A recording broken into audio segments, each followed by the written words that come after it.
రమాబాయి అంబేద్కర్ వివాహ ప్రాంగణం. ఆనాడు అంబేద్కర్ గారి వివాహం బైకుల్లా అనే చేపల మార్కెట్లో జరిగితే నేడు ఆయన పోరాట ఫలితంగా మన ఇళ్లలో వివాహాలు అంగరంగ వైభవమైన ఏర్పాట్లతో మనకు నచ్చిన పద్ధతిలో చేసుకునే అవకాశం లభించింది.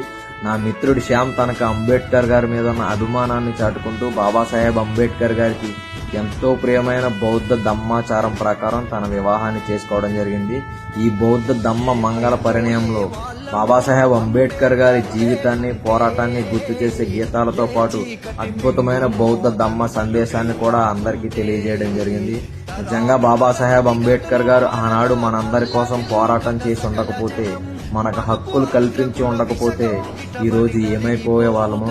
గుండెల మీద చేసుకుని చెప్పొచ్చు, ఈ రోజు మనందరం అనుభవిస్తున్న ఈ జీవితం అంతా కూడా, ఈ హక్కులన్నీ కూడా బాబాసాహెబ్ అంబేద్కర్ గారి పోరాట ఫలితమే అని. బాబాసాహెబ్ అంబేద్కర్ గారికి మన అందరి మీద ఎంత ప్రేమ ఉందో. Thank you Babasaheb Ambedkar. జై భీమ్, నమో బుద్ధాయ.